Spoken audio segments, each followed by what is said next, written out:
students, in this lecture we are going to study conceptual difference between zero order reaction and first order reaction. या lecture मध्ये आपल्याला zero order आणि first order रिएक्शनचा conceptual difference आपल्याला काय करायचा आहे, compare करायचा आहे. यापूर्वी ऑलरेडी आपण झिरो आणि फर्स्ट ऑर्डर रिएक्शन साठी rate constant K, half life time T1/2, unit of rate constant K et cetera हे जे कन्सेप्ट्स आहेत हे ऑलरेडी आपण काय केलेले, स्टडी केलेले आहेत. Now we are going to study conceptual difference between zero order reaction and first order reaction. So consider a general reaction in which reactant A it gives product. For both the cases we are considering a reaction in which reactant A it gives product. आपण एक general reaction consider केली आहे की ज्या general reaction मध्ये reactant ए काय करतो, product form करतो. Now see, for zero order reaction we are going to compare rate law, as well as for first order reaction we are going to compare rate law. So for zero order reaction rate can be given as, so rate of reaction is equal to rate constant K into concentration of reactant A raised to X. In the same way, for first order reaction, we can write rate law. So therefore, rate is equal to rate constant K into concentration of reactant A raised to X. This one is according to rate law.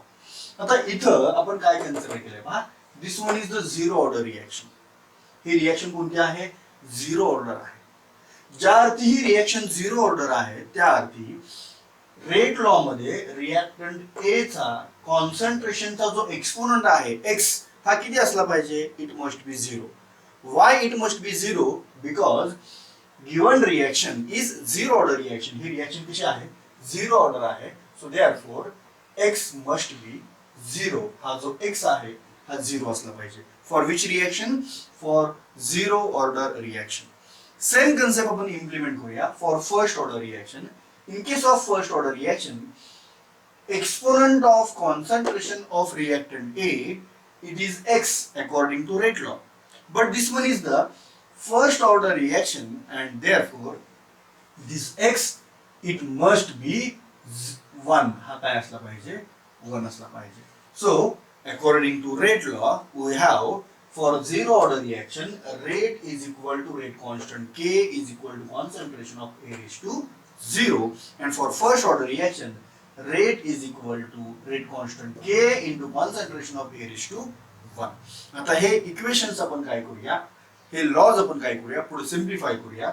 So we have, हे simplify केल्यानंतर काय मिळेल पहा, concentration of A raised to 0 हे simplify केल्यानंतर काय मिळेल, 1 मिळेल. So therefore we have rate is equal to K concentration of A raised to 0. He term इथे काय होईल, कॅन्सल होईल. फॉर फर्स्ट ऑर्डर रिएक्शन इथे आपल्याला काय मिळेल पहा, therefore rate is equal to K into concentration of A. So these are the rate law for zero order reaction and first order reaction. आता इथं जो आपण रेट लॉ फाइंड आउट केला किंवा इथं जो आपण रेट लॉ इथं आपण स्टडी करतोय, या रेट लॉ वरून आपण काय कन्क्लुजन ड्रॉ करू शकतो पहा. हा जो रेट लॉ आहे या रेट लॉ वरून आपण काय कन्क्लुजन ड्रॉ करू शकतो. In case of zero order reaction rate is equal to K into concentration of A raised to 0. It means that rate of reaction for a zero order reaction it is independent on the concentration of reactant. Zero order reaction साठी रिएक्शनचा rate हा त्या reaction मध्ये involve झालेल्या रिएक्टंटच्या concentration वरती कसा आहे, independent आहे. आता हे इंडिपेंडंट आहे आपण कशावरून ठरवलं, बिकॉज कॉन्सन्ट्रेशन ऑफ रिएक्टंट ए ती जी पॉवर आहे रेट लॉ मध्ये power is 0. So first point काय मिळेल पाहिजे, first rate of reaction, that is rate is independent rate is independent on concentration of reactant. रिएक्टंटच्या कॉन्सन्ट्रेशन वरती रिएक्शनचा रेट कसा आहे, इंडिपेंडंट आहे. ओके, आता हाच कन्सेप्ट जर आपण फर्स्ट ऑर्डर साठी कंपेअर करायला गेलो तर इथं आपल्याला रेट लॉ काय मिळालाय, rate is equal to K into concentration of A. It means that rate of reaction depends on concentration of reactant A. Reactant A च्या कॉन्सन्ट्रेशन वरती रिएक्शनचा रेट कसा आहे, डिपेंड आहे. So therefore first point, rate is dependent on concentration of reactant. रिएक्टंटच्या concentration वरती रिएक्शनचा rate हा कसा आहे, it is dependent. So for first order reaction rate depends on concentration of reactant, and for zero order reaction rate is independent. It is independent on concentration of reactant. So this is the basic difference between zero order reaction and first order reaction. आता zero order reaction साठी पहा, rate is independent on concentration of reactant. रिएक्टंटच्या concentration वरती रिएक्शनचा rate कसा आहे, independent आहे. याचा अर्थ काय, if we double the concentration of reactant A, rate remains same. आपण reactant A चं कॉन्सन्ट्रेशन जर समजा डबल केलं किंवा ट्रिपल केलं किंवा क्वाड्रपल्स केलं 4 टाइम्स, तरी रिएक्शनचा रेट कसा मिळतोय, as it is constant or it is same. Why? Because rate is independent on the concentration of reactant. Okay, मग मला सांगा, रिएक्शनचा रेट जर रिएक्टंटच्या कॉन्सन्ट्रेशन वरती इंडिपेंडंट आहे तर मग तो कशावरती डिपेंड असला पाहिजे, म्हणजे कोणते तरी फॅक्टर्स असणार आहेत की ज्या फॅक्टर्स वरती या रिएक्शनचा रेट डिपेंड्स असणार. Okay, so which limiting factors are these. हे लिमिटिंग फॅक्टर्स कोणते आहेत? So limiting factors which are responsible for that, limiting factors which are responsible for the rate of reaction in case of zero order reaction, these limiting factors are either presence or absence of catalyst, then presence or absence of light, then solubility of the reactant. So these are the some factors. से कई factors है. कोणते कोणते factors आहेत पहा, presence or absence of catalyst, then presence or absence of light, and either the reactant, either it is a soluble in a corresponding solvent or either it is a insoluble in a corresponding solvent, and depending on solubility it affects rate of reaction. आता आपण याचे काही examples पाहूया. Limiting factors कशा प्रकारे affect करतोय zero order रिएक्शनच्या rate वरती. For example, आता इथं आपण काय कन्सिडर केलं होतं, reactant A it gives product. For this reaction आपण रेट लॉ पण स्टडी केला आणि रेट लॉ वरून आपल्याला काय लक्षात आलं, rate of reaction is independent on the concentration of reactant. मग या जनरल रिएक्शनला कोरिलेट करणारे काही एक्झाम्पल्स आपण कंपेअर करूया. फर्स्ट एक्झाम्पल आपण कंपेअर करूया, enzyme कॅटलाइज reaction. So second point, examples. या एक्झाम्पल्स मध्ये फर्स्ट एक्झाम्पल मी कंपेअर करतो, एन्झाइम कॅटलाइज्ड रिएक्शन. तर एन्झाइम कॅटलाइज्ड रिएक्शन पहा, number of enzyme catalysed reactions आहेत. आपल्याला माहिती आहे, तुम्ही बायोलॉजी मध्ये किंवा 9-10 सायन्स मध्ये बेसिक रिएक्शन्स मध्ये number of enzyme catalysed reactions पाहिले. त्यातली आपण एक सिंपल रिएक्शन स्टडी करूया, hydrolysis of cane sugar. So cane sugar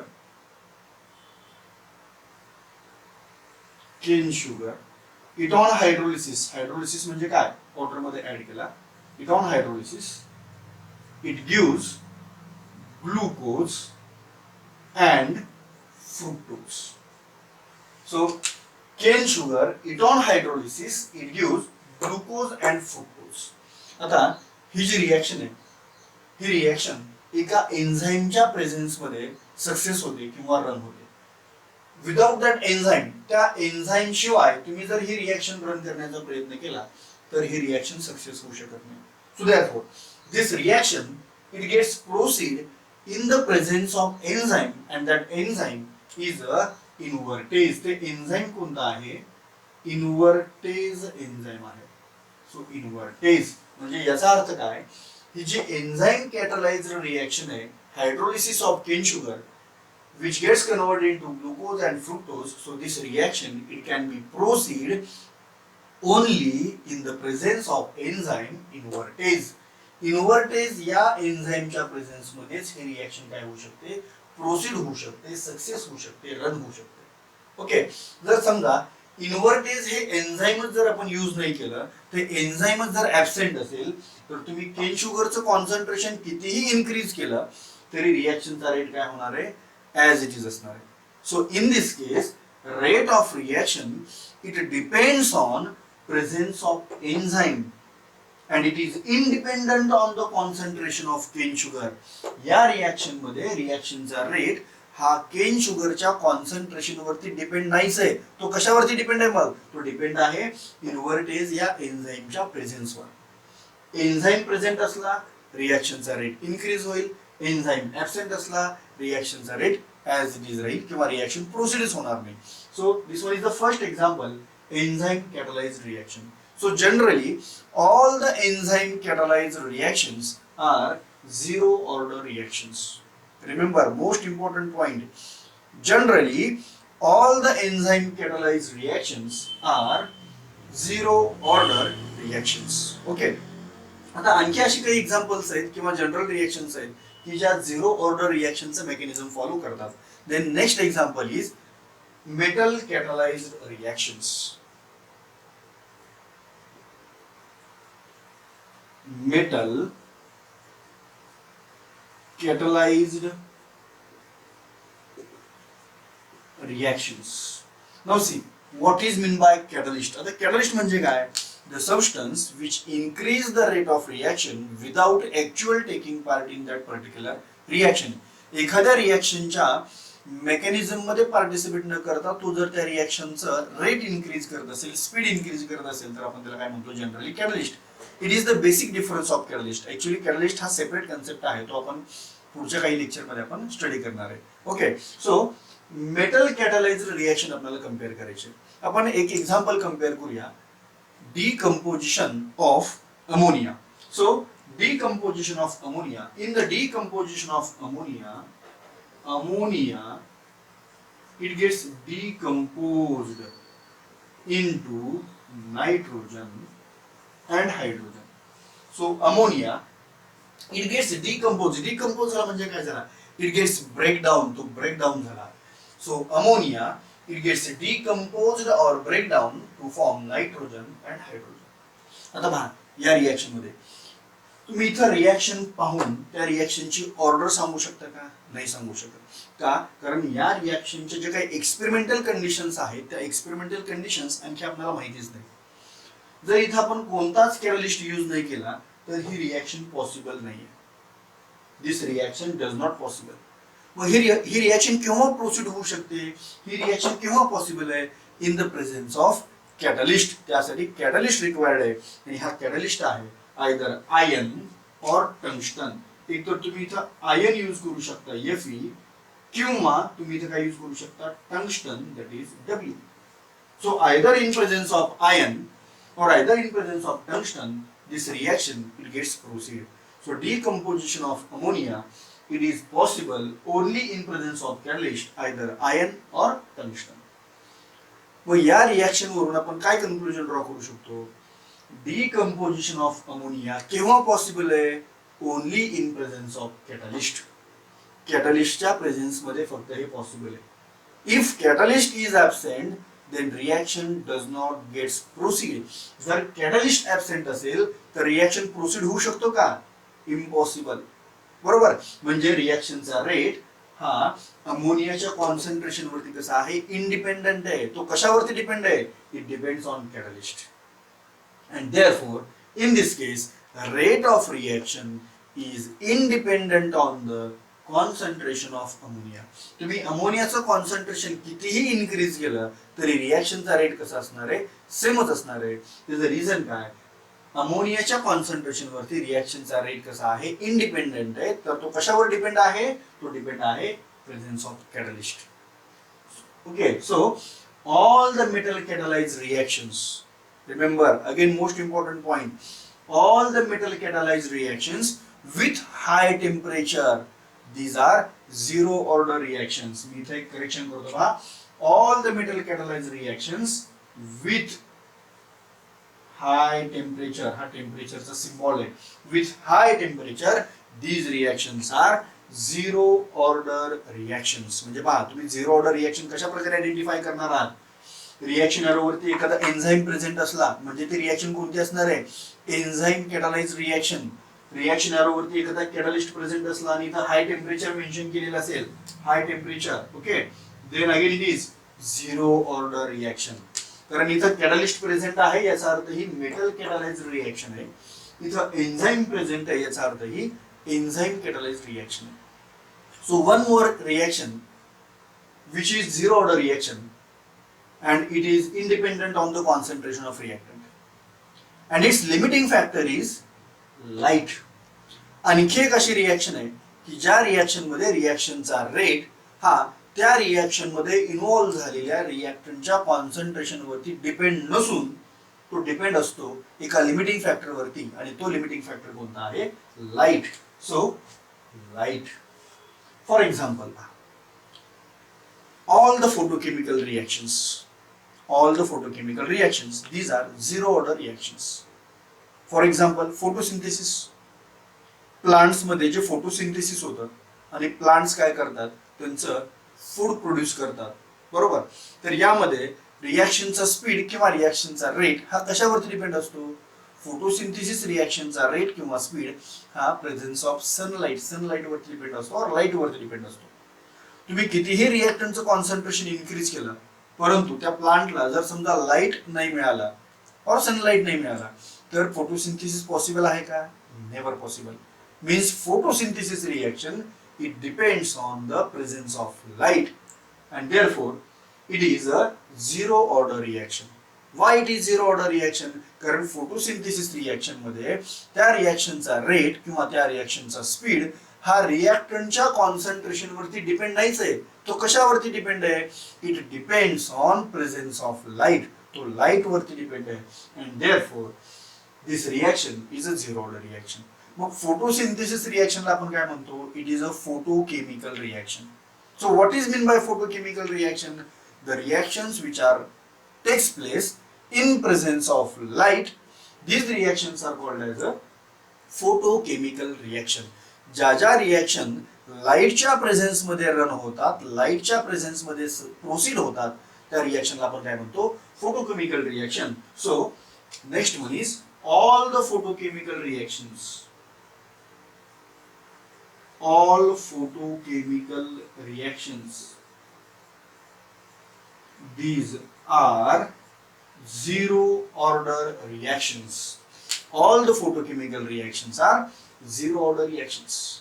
म्हणजे पहा, आता एखादी रिएक्शन फोटोकेमिकल आहे किंवा नाही तुम्ही कशा प्रकारे आयडेंटिफाय करू शकता, त्या रिएक्शन मध्ये जो रिएक्शन एरो आहे त्या रिएक्शन एरो वरती लाईट मेन्शन केलेला असेल, सनलाईट मेन्शन केलेलं असेल, may be H mu mention केलेलं असेल. All these are the light. हे सगळे लाईटचे रिप्रेझेंट करायचे टेक्निक्स आहेत किंवा रिप्रेझेंट करायचे फॉर्म्स आहेत. सो एखाद्या रिएक्शन मध्ये रिएक्शन एरोवरती लाईट असं मेन्शन केलेलं असेल, सनलाईट, लाईट, यूव्ही लाईट और एच म्यू और फोटोकेमिकल लाईट और फोटॉन, हे सगळे काय आहेत, all these the forms of light and these reactions are photochemical reactions and all the photochemical reactions are zero order reactions. म्हणजे पहा, तुम्ही एखादी झिरो ऑर्डर रिएक्शन आयडेंटिफाय करायची असेल तर कशा प्रकारे आयडेंटिफाय करू शकता, all photochemical reactions are zero order reactions. All metal catalyzed reactions with high temperature, again these are zero order reaction. All enzyme catalyzed reactions are also zero order reactions. Okay, rate law तो already आपण compare केलेला आहे. आता similarly हा concept आपण compare करणार आहे first order reaction साठी. Okay, so for first order reaction आपण ऑलरेडी काय स्टडी केलं पहा. For first order reaction rate is dependent on concentration of reactant. रिएक्शनचा रेट हा त्या रिएक्शन मध्ये इन्व्हॉल्व झालेल्या रिएक्टंटच्या कॉन्सन्ट्रेशन वरती काय आहे, डिपेंड्स आहे. It depends on concentration of reactant. For example, suppose concentration of A is doubled. समजा ए चं कॉन्सन्ट्रेशन समजा मी डबल केलं. Then if concentration of A is doubled, rate also gets doubled. Rate पण काय होईल, डबल होईल. If concentration of A is tripled, समजा मी रिएक्शनचा रेट ट्रिपल केला, देन सॉरी कॉन्सन्ट्रेशन ट्रिपल केला तर रेट पण काय व्हायला पाहिजे, rate also gets triple. Rate पण ट्रिपल व्हायला पाहिजे. So therefore rate is dependent on concentration of reactant. तर पहा, रेडिओएक्टिव्ह रिएक्शन्स जे असतात, रेडिओएक्टिव्ह रिएक्शन्स की ज्यामध्ये रेडिएशन्स इमिट होतात, so all the radioactive reactions are first order reactions. ज्या ज्या काही रेडिओएक्टिव्ह रिएक्शन्स आहेत त्या कशा आहेत, all these are first order reactions. So example, all radioactive reactions are first order reactions.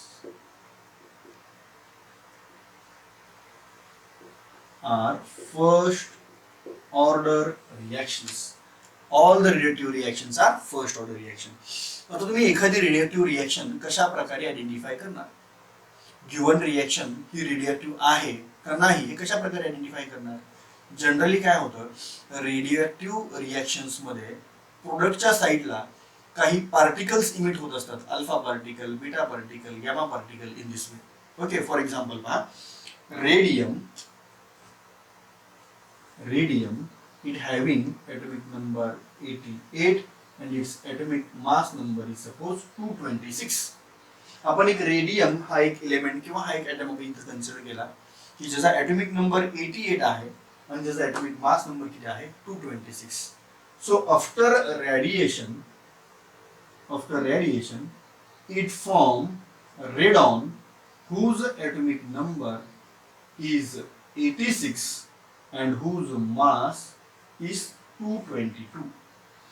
रेडियमनं radiations provide केल्यानंतर डिसइंटिग्रेट झाल्यानंतर तो काय फॉर्म करतोय, रेडियम फॉर्म्स रेडॉन की ज्याचा ॲटॉमिक नंबर किती आहे, 86 आहे आणि ॲटॉमिक मास नंबर किती आहे, 222 आहे.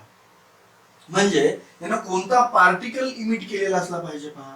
तुम्ही कशा प्रकारे फाइंड आउट करू शकता, तुम्ही ॲटॉमिक नंबर मधला डिफरन्स कम्पेअर करा, ॲटॉमिक मास नंबर मधला डिफरन्स कम्पेअर करा, म्हणजे जो पार्टिकल इमिट झालाय हा पार्टिकल आपण काय करू शकतो, फाइंड आउट करू शकतो.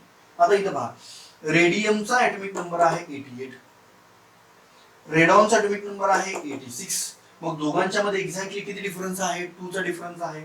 म्हणजे इथं अशी स्पेसिस असली पाहिजे की ज्याचा ॲटॉमिक नंबर 2 आहे आणि तो कोण असतो, helium.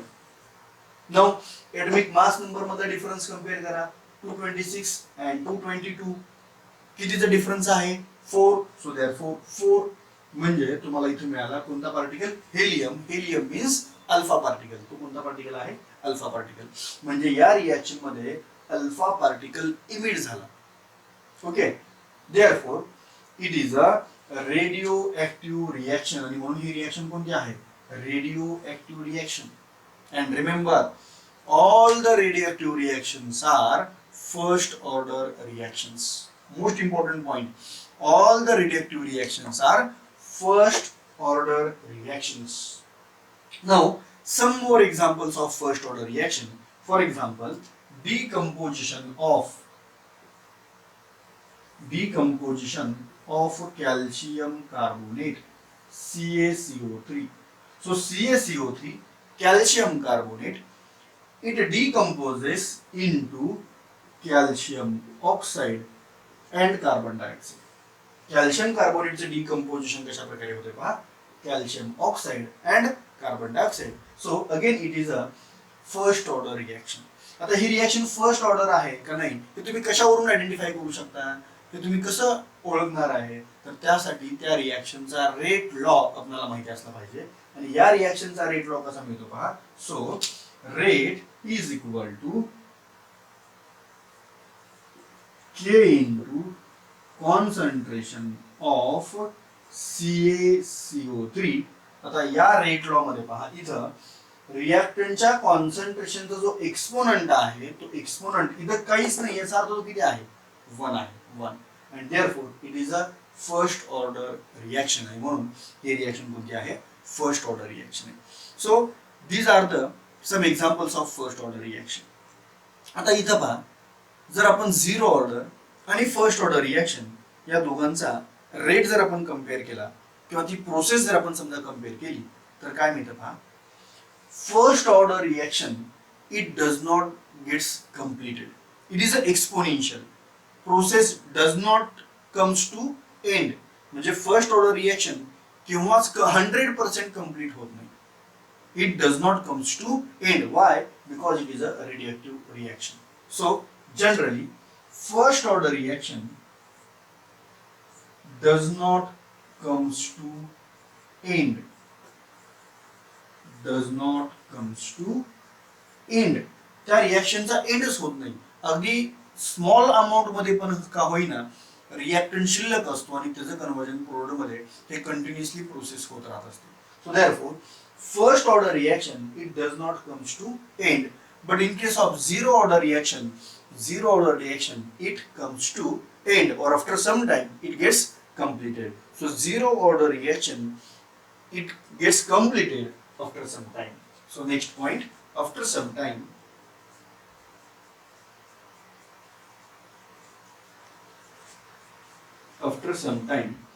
zero order reaction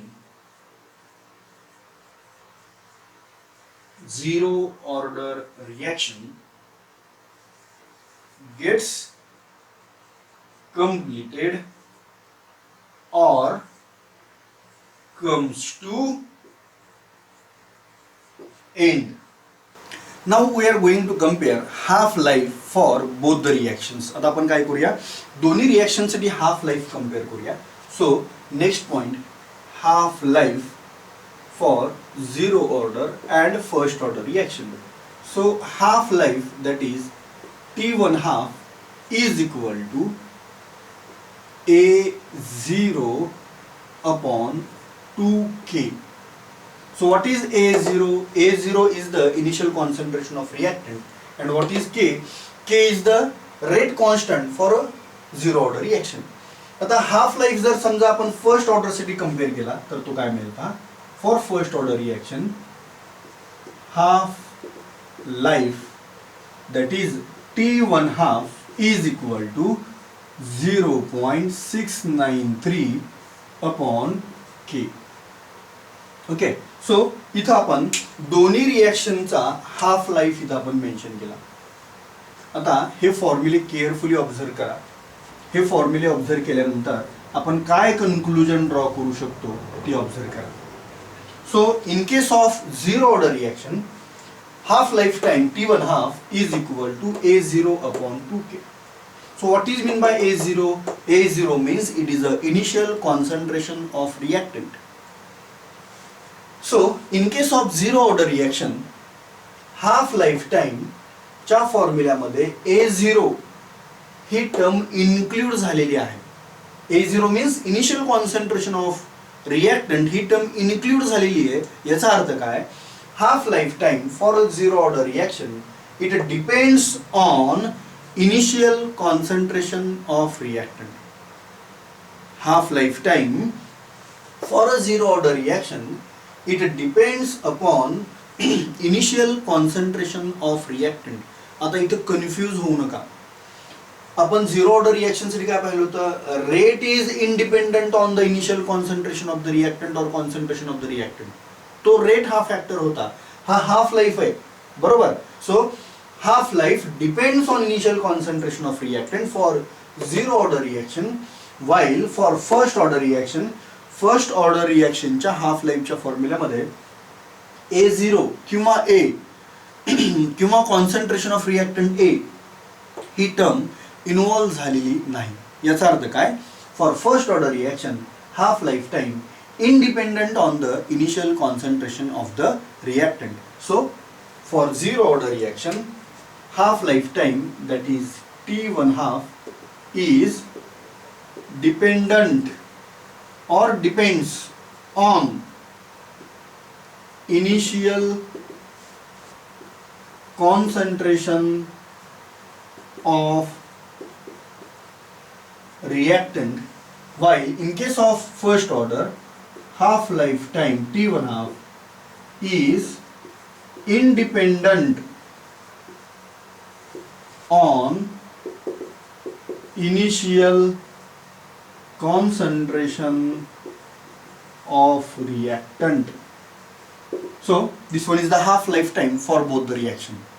Now unit of rate constant for both the reaction. दोन्ही रिएक्शन साठी आपण काय करूया, रेट कॉन्स्टंटचं युनिट कंपेअर करूया. So next point that is unit. So unit of K for zero order reaction. Already हा concept आपण study केलेला आहे आणि झिरो ऑर्डर रिएक्शन साठी आपल्याला रेट कॉन्स्टंट के त्याचं युनिट काय मिळालं होतं पहा, मोल्स पर डेसिमीटर क्यूब पर सेकंड, किंवा याला आपण काय म्हटलं होतं, मोलार पर सेकंड. ओके, किंवा तुम्ही याला मेन्शन करू शकता moles per litre per second. Okay, so this one is the unit of rate constant for zero order reaction. Now unit of rate constant for first order reaction, पहा इथं आपल्याला ते मिळालं होतं टाइम इनवर्स. टाइम इनवर्स म्हणजे आपल्याला ते मिळालं होतं सेकंड इनवर्स. तेच आपण या प्रकारे मेन्शन केलं होतं, that is second inverse. So this one is the difference between zero order reaction and first order reaction. आता हा डिफरन्स कम्पेअर केल्यानंतर तुम्हाला याचे नंबर ऑफ एक्झाम्पल्स स्टेट बोर्डच्या बुकमध्ये ॲज वेल एज NCERTच्या बुकमध्ये ऑब्झर्व करायला मिळतील. आता राहिला प्रश्न सेकंड ऑर्डर रिएक्शनचा. सेकंड ऑर्डर रिएक्शन थेरीच्या सिलेबसमध्ये नाही आहे, एंट्रन्सच्या सिलेबसमध्ये पण त्याच्यावरती असे फार काही कन्सेप्ट नाहीत किंवा फार काही क्वेश्चन विचारलेले नाहीत. फक्त क्वेश्चन असतो कशावरती, ऑर्डर फाइंड आउट करण्यासाठी. आणि मग ऑर्डर फाइंड आउट करायचा तर ऑलरेडी कन्सेप्ट आपण स्टडी केलेला आहे. कारण ऑर्डर हे आपण कशावरून फाइंड आउट करू शकतो, रेट लॉवरून फाइंड आउट करू शकतो. रेट लॉवरून ती रिॲक्शन फर्स्ट आहे का सेकंड ऑर्डर आहे का झिरो ऑर्डर आहे हे तर आपण ऑलरेडी फाइंड आउट करणं, हा कन्सेप्ट आपण ऑलरेडी स्टडी केलेला आहे. ओके, सो सेकंड ऑर्डर एंट्रन्ससाठी कम्पेअर करताना काही सोपे सोपे ट्रिक्स आहेत, ते याच्या अगोदरच्या लेक्चरमध्ये पण आपण घेतलेले आहेत. इथून पुढे एक्झाम्पल सॉल्व्ह करताना पण आपण ते स्टडी करणार आहे. या लेक्चरमध्ये बेसिकली आपल्याला काय स्टडी करायचं होतं, conceptual difference between zero order reaction and first order reaction. तो आता इथं आपला कम्प्लीट झाला आहे. आता याच्या व्यतिरिक्त बुकमध्ये बेसिकली टार्गेट बुक यूज करा तुम्ही. टार्गेटमध्ये जे काही थेरॉटिकल कन्सेप्ट दिलेत ते फक्त केअरफुली रीड करून घ्या. कन्सेप्ट मी कव्हर केलेत, फक्त लँग्वेज मात्र बुकमधली तुम्ही अटेम्प्ट करा की जेणेकरून तुम्हाला थेरी इझिली तुम्ही काय करू शकता, अटेम्प्ट करू शकता.